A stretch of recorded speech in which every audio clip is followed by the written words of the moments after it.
Welcome to Plant Molecular Genetics final review, except it's not comprehensive, it's not cumulative, it's just the third exam.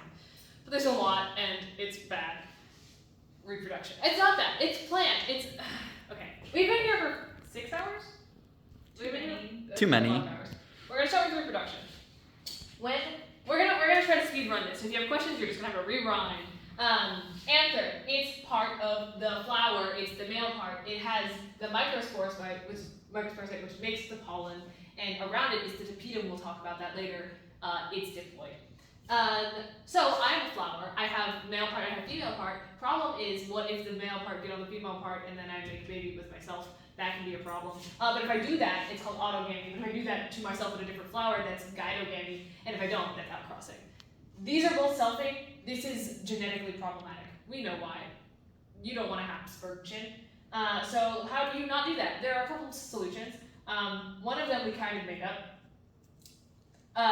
One of them is spatial. The one that we kind of made up is being dioecious. We talk about that later. We didn't make that up. Like, we did not invent this. We talk about this in sorrel in a minute, and by then I probably mean 45. But also we have heterostyly, where like your gametophytes are just far apart, so your stamen being far apart from your caulicle means that they won't touch as much. But they're like still together, but if you're dioecious, it's like they're on different flowers. So then you will also be far apart. Or you can have dichogamy, which is temporal separation, where one flower blooms, if it's on the same flower, it'll bloom at the same time. But if one sex of the flower reproductive system matures at a different time and is not ready to accept, like for example, if you release your pollen before you are ready to accept any other pollen, then the pollen will hopefully disperse out into the world before you can accept it, and then by the time you're ready to accept pollen, it's somebody else's pollen. That's dichogamy, and then there's self-incompatibility. There's a couple different ways you can do this. The main one is gametophytic self-incompatibility, but we talk first about sporophytic self-incompatibility.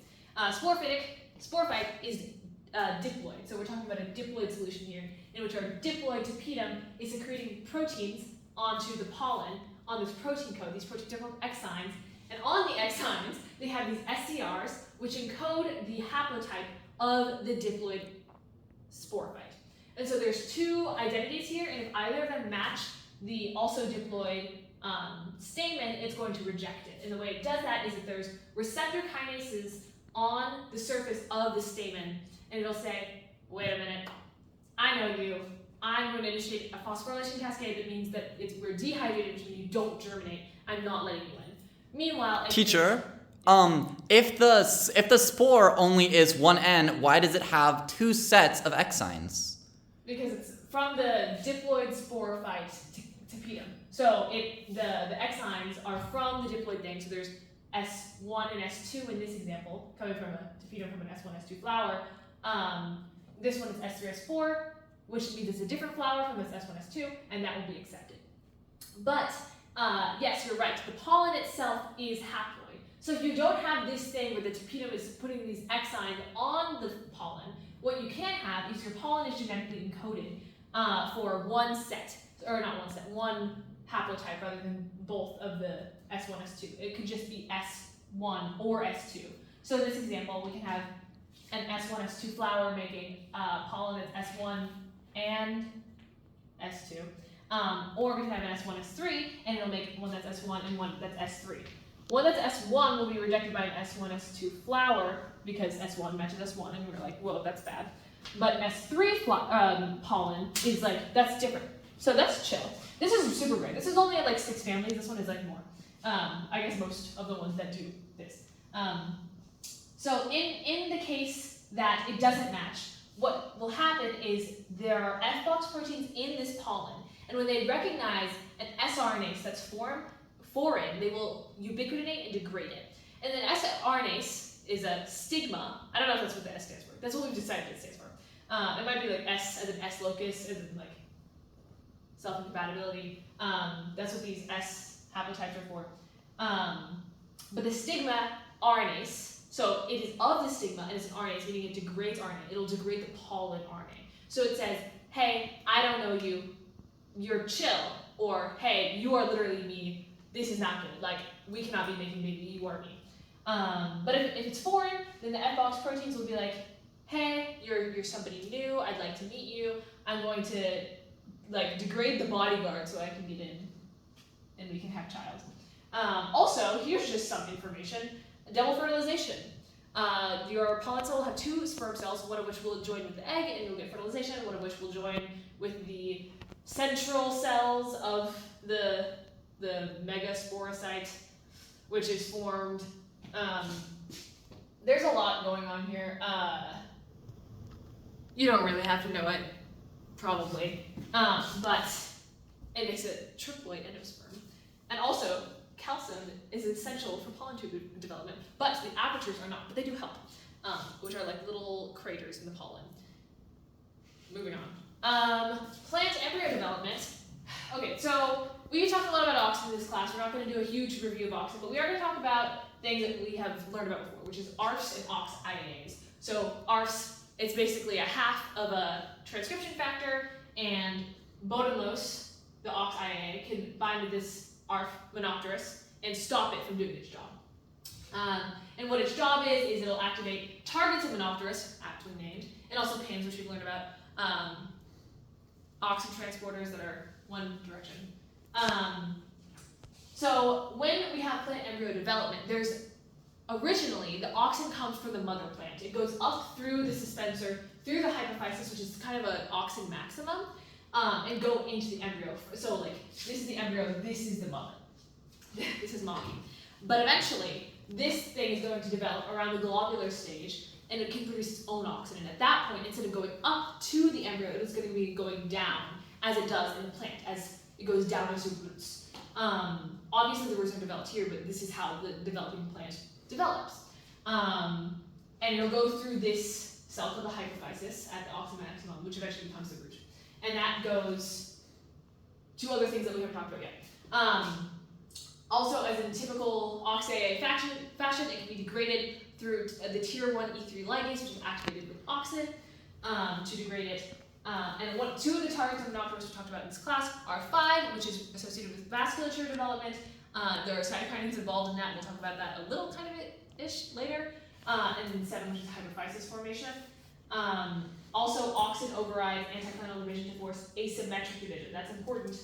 Asymmetric as your distinct layers versus interclinal division, which happens in your single layer of cell, which we'll also talk about later. There's a lot to talk about. So, kind of a review of vasculature. Actually, I changed my mind. Let's talk about the roots more. So I said, okay, this hypophysis cell, which is the uppermost cell of the suspensor, eventually becomes the root. And that is also auxin related. So it's kind of like where before the hypophysis was at the auxin maximum, the quiescent center is at the auxin maximum of the developing and mature root. This is a pool of stem cells. And so most auxin will be coming from the shoot and like pouring through the phloem and the plasmodesmata, but can be pushed back up through pins. That's our active transport upwards. And this auxin will work with monopterus to activate a transcription factor called plethora. And this is sufficient for root fate. It's very important for like the stem quality of a root. And I don't mean stem in like a stem sense, I mean like meristem. So like undifferentiatedness. Plethora is very important for that. So auxin is important for being a root, which makes sense because auxin is the thing that makes root. And if we active recall, cytokinin is the thing that makes shoot. We'll talk about that later. So there's a couple genes that are relevant to this process. We have short root, which is expressed in the stele, which is the kind of center part of the root. And it can move into the cortical and endodermal initials. And there it will activate the expression of scarecrow, bind with it, and facilitate the development of these cortical endodermal initials. They are too big to fit through plasmodesmata, so they stay in this CEI zone. And scarecrow on its own, not including short root, can also bind with plethora to initiate WOX5, which is kind of similar to Wuschel, which we'll talk about later, in a lot of ways in the way that like Wuschel is stopped by clavata, WOX5 is stopped by Cle40, and there's more to that we're not going to get into. And so this is important for stemness. So plethora, important for stemness, meristemness. As you can see, it is important for WOX5 expression, so that makes sense. So wrapping back a little bit to vasculature development, we said that TMO5 is essential for vasculature development. So what is vasculature? It's like how we transport a lot of stuff in the cells in plants. Xylem is how we move water. They are dead at maturity. Water moves upwards, think of transpiration. As evaporation happens and water goes out from the leaf, it's got to be drawn up through the roots. So water will be sent up through the xylem, and then nutrients can go up and down through the phloem, which is live at maturity. They have companion cells where nutrients can be taken out, and sieve plates in which stuff can go through. More about auxins. We have auxins activate monopterous, which activates pins, which activate auxins. This is in the root. Or sorry, not the root. This is just a thing. General principle. We'll talk about roots specifically. We already did that. Plethora. We'll talk about shoots next. But also, we learned a couple things when we were like studying vasculature, because like auxin is also important for how leaf venation happens. How do the veins of the leaf form, and how do they connect with each other? Well, one thing is new vasculature grows down to meet old vasculature, but how does it connect? How does it find it? And that's through auxin. And this master gene here, GNOME, is like relevant to auxin, like it controls auxin signaling in two ways. One of which is pin localization, so depending on where that active transport is, and one is plasmodesmata aperture regulation, so it can open them more or less, and when it's knocked out, it will be just open. And also, you can stop auxin signaling with NPA. It's chemical. This is all relevant to venation. Shoot meristem structure and function. Okay, there are lots of layers and zones here. The middle zone is the rib zone. The top zone is the central zone. The other peripheral zones are the peripheral zones. So the main job of the central zone is to be the stem cell, and it is maintained by the rib zone, which is also part of the shoot. There's also the organizing center here, which is the brain. It can control like communication. So as you have clonally distinct layers, they can divide. In this experiment that we're referencing in this image here, these cells here are bigger. You can see that their nuclei are bigger because they've been made polyploid through colchicine application. And in this sense, like if I were to continue drawing this, it would continue to be polyploid all the way around because of the anticlinal divisions that happen. And we have lineage there that's maintaining that all in this single layer. But also, these cells, which are smaller, are able to keep up with those divisions. And that's part of communication. And also part of communication is if you were to like cut a apical meristem, a shoot apical meristem, it would be able to make another one. And it can make them in different ways. That's also through plasticity in communication, controlled by the organizing center. And don't ask me how. I do not know. Okay, let's talk about clavata and Wuschel, because I hinted at that before. I was like, WOX5 is kind of like Wuschel, but what does that go? Also, WOX stands for Wuschel something homeobox. Yeah. Okay. So they really are related. We use them a lot in plant tissue culture. So okay, you start with. I would start with Wuschel. This is also stem cell guy. I'm like, hey, stem cell. But weirdly enough, this stem cell guy is going to activate the expression of somebody who is not stem cell. This guy is like, I'm going to make this guy happen, so stem cell is not going to happen. But you don't want that to happen in places where you want stem cell.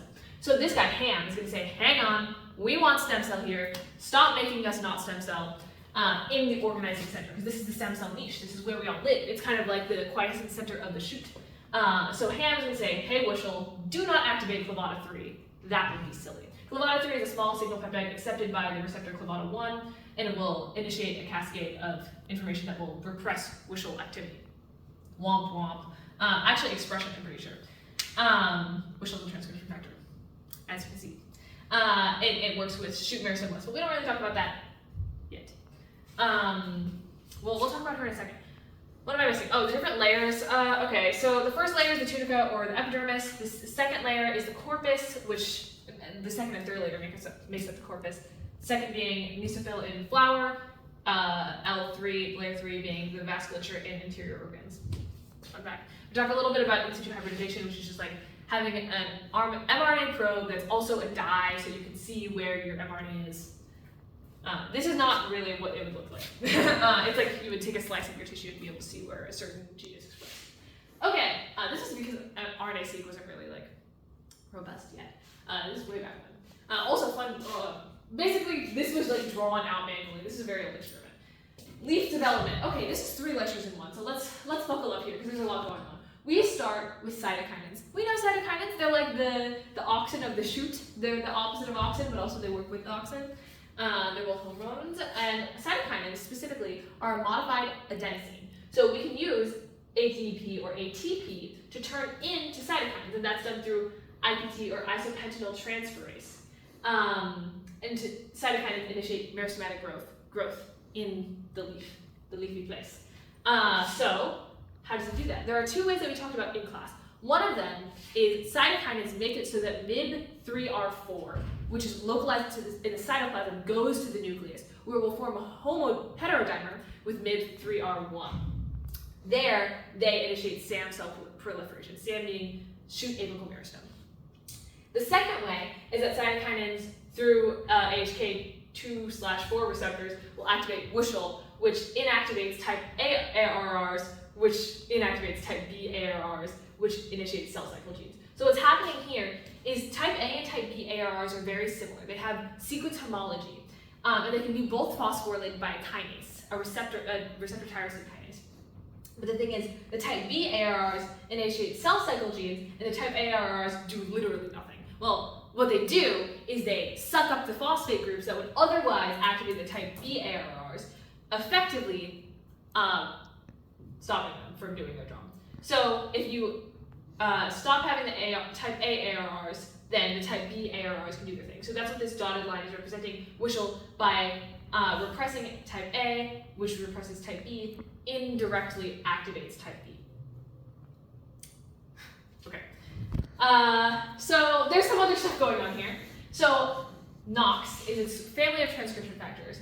And in this class, we talk mostly about shoot meristemless, but it's also nice to know that NAT is one of these. Shoot meristemless has three functions that are related to leaf development. All on this side, we are staying meristem. That's what the NOX transcription factors do, is they want to maintain your meristem identity rather than turning into a leaf. We'll talk about that later. So to maintain this, all of these cytokinin pathways are all about maintaining your meristem fate.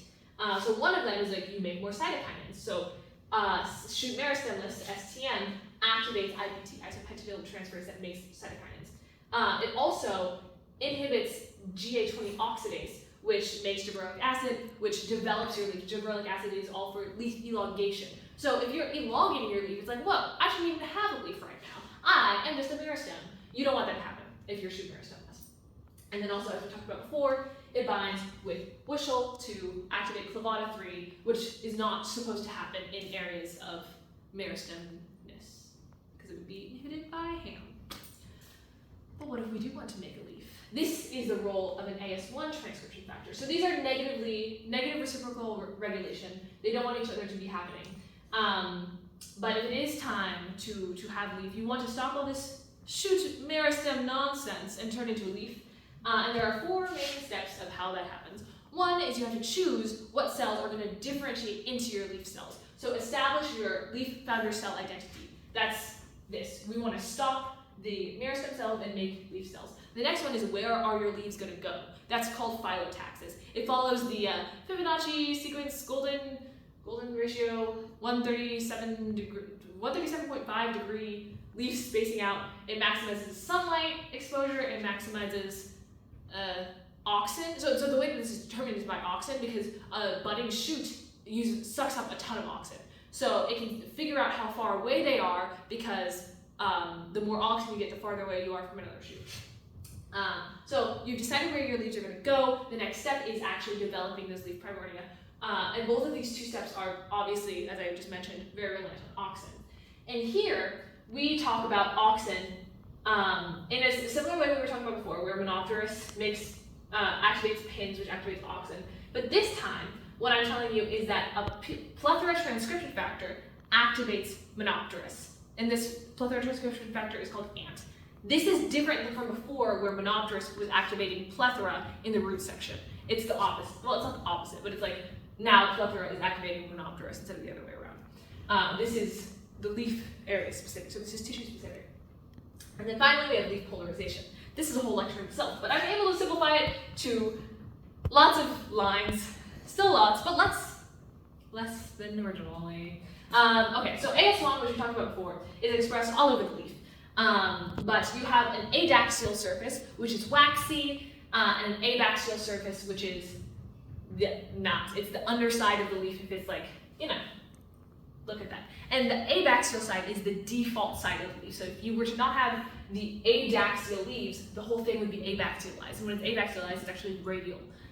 Same thing if the whole thing is fully adaxialized. The adaxial side is the side with the trichomes and like more palisade rather than spongy mesophyll. There's all sorts of stuff going on. So AS1 will form a complex with AS2, which is only expressed on the adaxial surface of the leaf. And they together will activate the HD-ZIP transcription factors, which makes it adaxial in whatever ways they are. There's 3 of them. They're redundant. We're not learning the names today. AS2, which is the one that's only expressed on the adaxial surface, also represses Kanadi. Kanadi is only expressed on the abaxial surface. It's another example of reciprocal negative regulation. And Kanadi represses the HD-ZIP transcription factors because it doesn't want them because it's the abaxial side. And a leaf which is grown and it's flat, it grows outwards, it grows on the plane that the adaxial and abaxial surfaces meet. That's why if you have a fully adaxial or abaxial leaf, it'll be radial. Yeah.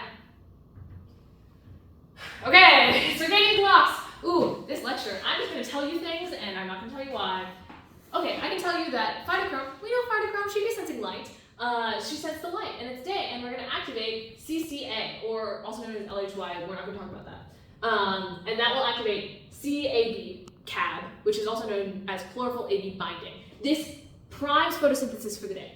So the purpose of a circadian clock is to kind of anticipate the daily schedule, the 24-hour period. So if you can anticipate when the day is going to happen before the day happens, that's good for a plant. Because if it takes a while to make the chlorophyll AB binding proteins, and you have to wait until the sun is out, you're going to waste some time where you could be photosynthesizing. So this anticipates it, and this is all of the circadian clock system is regulated by this shoot apical meristem. So this can be used for photosynthesis. It can be used to accumulate osmotic acid when we think herbivory is going to happen, and it can be used to accumulate salicylic acid to anticipate when the stomata are most open. And so how this works is this core oscillator is you also have the nighttime talk. So day is this sequence, and the night is talk or timer of CAB, which is repressed by CCA. So when it's day, it's going to say, hey, don't be talking. But at night, it can exist, and over time, it will accumulate levels of CCA, which will prime it for when it's daytime again, even before the light is out. Moving on. So recurrent character here, phi A. We're going to talk about phytochromes because we're talking about the day and the night. Floral initiation. If you're a flower, if you're a long day flower, which means you're looking for a minimum amount of daylight, unlike a short day flower, so looking for a minimum amount of darkness. A long day flower wants to flower when the days are long, like the spring, like the summer. So it's going to wait until daylight is getting, like the light periods are longer. So the way that it will do that is it will basically not let something happen unless it's light out, and then when it does happen, it'll accumulate more and more until it reaches a threshold that says, okay, this is enough to flower. So in this example, phi B, which is like before dawn, will work with this thing called COP1 to repress this thing called CO, or constans. And at night, SPA will work with COP1 to repress constans. In the afternoon, however, so when it is light out, phi A will stop COP1. It will say, no, don't be repressing constans. We want constans. We notice that the light is out. And when there's enough constans, it will be accumulated to a high enough level, and it will be making FT, which will also be accumulating, until we have enough to initiate floral development. So FT is a mobile peptide. It is made in the leaf here where all of this is happening, and it can travel through the phloem to get up to the inflorescence in floral meristem as it's developing. It'll form a complex with FD, and together they will activate 2 sets of genes. So in the floral meristem, you'll have leafy and AP1, but notably leafy activates the ABC floral genes, which we'll talk about momentarily. But this is just like floral meristem identity. Meanwhile, in the inflorescence meristem, it's going to be activating SOC1, which activates TFL, which inhibits those same genes, and these are core to inflorescence meristome identity. So what are these ABC genes? Because we are repressing leafy here. We don't want ABC genes, but why is that? And we're not ready to make a flower in the inflorescence meristome, but we are in the fluorescence meristome. So what are these ABC genes? Home stretch, guys, because we're skipping that one. Okay. Honestly, this isn't that bad. It's kind of ABC 1, 2, 3, 4. We have pieces of flower, sepals, petals, stamens, and carpels. If you don't know what these are, you gotta look it up. I'm sorry. There are diagrams. Class A affects 1 and 2. Class B affects 2 and 3. Class C affects 3 and 4. You can see it visually here. You can see it visually here also. Class A genes include AP1 and 2. Class 2 is AP3 and pistillata or PI. And class 4 is, or AP is apetalous. And 4 is AG or agamus, because when it's knocked out, it doesn't have gamete structures to stay the carpels. A and C class genes kind of repress each other. So if you knock out a class, like the class C genes, you can see class A encroaching on that territory. They're all Mads-Box transcription factors, except for AP2. We don't really talk about her. She's kind of microRNA, I'm pretty sure. And they work with cofactors, which are another class. So, okay, I said ABC is ABCE. We don't talk about D. So sep genes, class E, they help this happen. So we have the DNA, we're wrapped around, we'll have like, for example, we'll have like class A, B, B, and E. This, what would A and B result in? It would result in petals, class, or whorl 2 of your flower. So these are the number of whorls. So class E are mandatory cofactors that these ABC genes need to work with them. And AG has a role in indeterminate growth. No, indeterminate growth. In determining when to end growth. Because floral meristems are determinate, meaning that they will not just proliferate endlessly, unlike a shoot meristem or a stem. Anyway, floral symmetry. We're almost done, guys.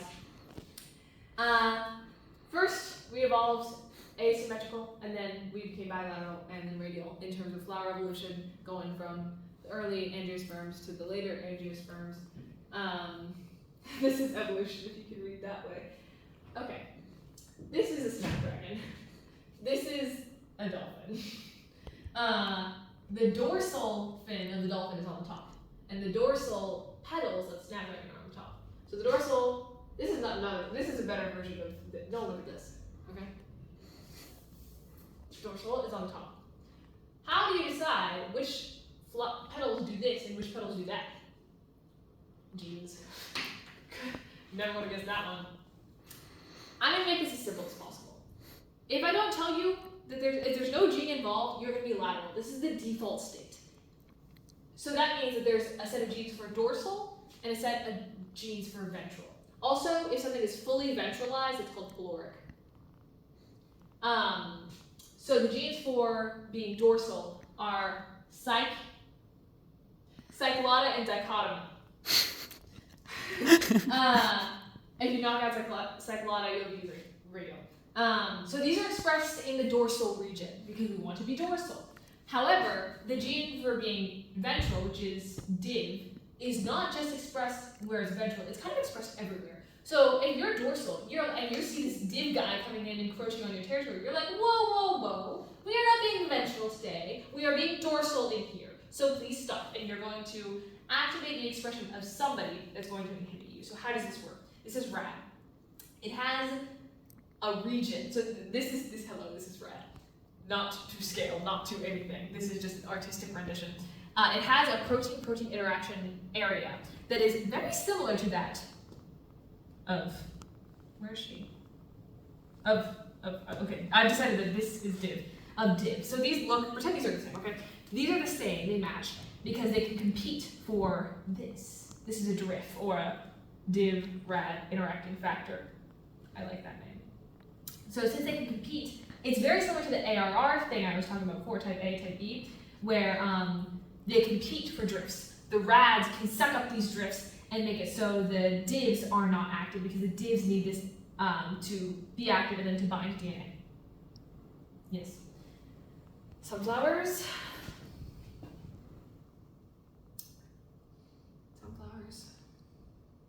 Sunflowers. Sunflowers. You can read that. I don't feel good about it. You can read that too if you want. I feel even worse about that. Good luck on the exam, everybody. Good luck.